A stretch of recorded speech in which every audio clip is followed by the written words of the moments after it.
तो अब आपने डाउनलोड कर लिया है फ्री ट्रायल, या शायद आपके पास पहले से ही होगा आपके सिस्टम में, Adobe Photoshop CC 2014। और जब आप इसे खोलेंगे तो ये ऐसा दिखेगा।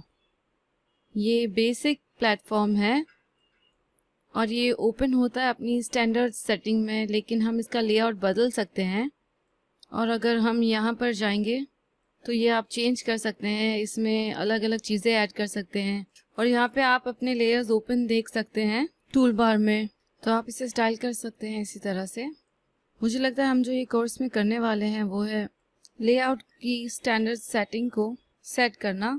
मैंने यहाँ पे थोड़ी फाइल्स ओपन कर रखी है जो इस कोर्स के दरमियान हम यूज़ करेंगे, जो मैं यूज़ करूँगी डेमोन्स्ट्रेट करने के लिए।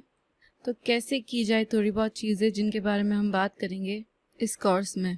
विशेष रूप से दी गई ये पिक्चर मैं यूज़ करूँगी डेमोन्स्ट्रेट करने के लिए। तो कैमरा शेक इसमें कैसे यूज़ किया जाए तो आप देख सकते हैं यहाँ।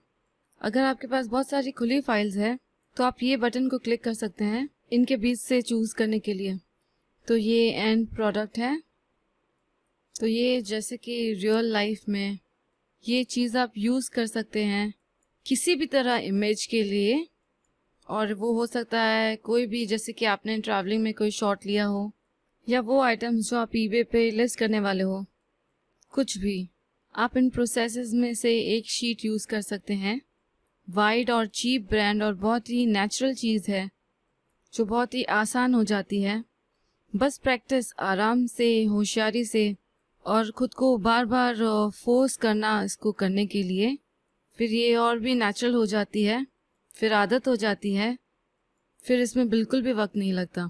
अब आप इस प्रोग्राम से सुपरिचित होंगे और ये शॉर्ट कोर्स एक्चुअल में आपके प्रोसेस में इंटीग्रेट हो जाएगा। तो इनमें से एक इमेजेस, चलिए इसे क्लोज करते हैं एक्स पर क्लिक करके। तो आप यहाँ पर देखेंगे कि अगर इसमें स्टार है, सामान्यत मतलब है तो आपने इमेज को कुछ किया है और इसे सेव करने की ज़रूरत है, नहीं तो इस पर स्टार नहीं होगा। तो आप इसे बस ओपन कीजिए। तो यहाँ पे आप ये इमेज देख सकते हैं जो एग्जांपल है रिंकल रिमूव करने के लिए। तो आप देख सकते हैं कि यहाँ पे इस साइड पे ये पर्सन कितना यंग दिखाई दे रहा है और दूसरे साइड पे रिंकल्स है।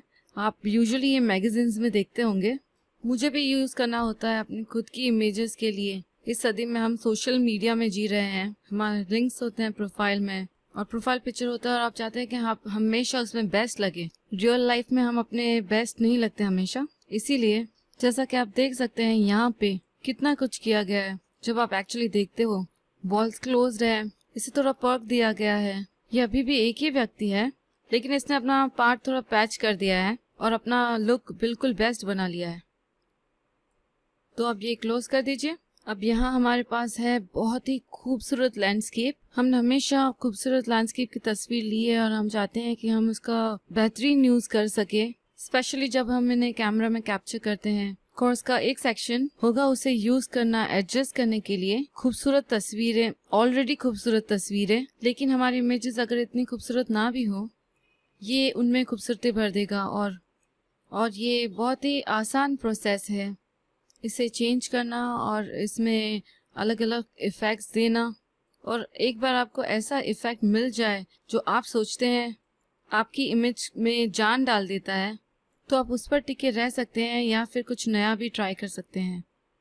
फिर हमारे पास ये महिला की पिक्चर है बहुत ही खूबसूरत बैकग्राउंड के साथ। मेरा मतलब है रियल लाइफ में हम इस महिला को दूर ले जाएंगे इस बैकग्राउंड से, या हम ये सेम चीज़ यहाँ कर सकते हैं, पर आप ये रियल लाइफ में भी कर सकते हैं। लेकिन रियली मैंने देखा है ब्लॉन्ड्स को पूरे हॉलीडे में पूरे समय अपना फ़ोटो लेते हुए और उनको फ़ोटोशॉप करते हुए अलग अलग बैकग्राउंड्स के साथ ट्रैवलिंग के समय। लेकिन आप अलग अलग किस्म की सिचुएशंस में इसे यूज़ कर सकते हैं, सिर्फ इंसानों को फूल करने के लिए नहीं, लेकिन असली उद्देश्य से भी। ये इमेज यहाँ पर बताती है कि हम कैसे वाइटन कर सकते हैं दांतों को, और ये बहुत ही इम्प्रेसिव है। ये कितना ब्रिलियंट है। ये सिर्फ सपाट कलर नहीं है, ये टेक्सचर को हाईलाइट करना बरकरार रखता है ओरिजिनल से, लेकिन इसे परफेक्टली पर्ली वाइट बना देता है। और कुछ ऐसा ही जैसा कि हर इंसान चाहता है कि उसके दांत होने चाहिए या दिखने चाहिए, स्पेशली फोटोग्राफ में जहाँ ज्यादातर स्माइल्स छोटी दिखती है, ये कितना खूबसूरत दिखता है। और आप इसका लुक और भी प्रोफेशनल बना सकते हैं। एक बार आप ये कर सकते हैं तो आप कुछ भी कर सकते हैं बेसिकली। और हाँ, ये प्रीवियस इमेज है जिस पर हमने काम किया था और एडजस्टमेंट्स की थी। ये इसकी पहले का ओरिजिनल इमेज है। तो आप देख सकते हैं हमने कैसे इसका फेस इम्प्रूव किया था पूरी तरह से। तो ये थोड़ी बहुत चीज़ें हैं जो हम इस कोर्स में करेंगे, और कुछ जनरल नेविगेशन और सेटअप फोटोशॉप का, और सारे कंट्रोल्स और सामान्य चीज़ें का रिव्यू बताऊंगी, और इस सिस्टम को कैसे यूज़ किया जाए अगर आपने पहले कभी भी फोटोशॉप यूज़ नहीं किया। और अगर आपके पास है भी तो ये थोड़ा रिफ़्रेश करता है, शायद कोई नई चीज़ सीखने के लिए। आप शायद कोई नया तरीका सीखें, क्योंकि फ़ोटोशॉप में बहुत सारे तरीके हैं एक ही चीज़ को अलग अलग ढंग से करने के लिए। और ये कोर्स आपको लगभग आधी वो सारी चीज़ें बताएगा। तो आप ट्यून रहिए अगले वीडियो के लिए।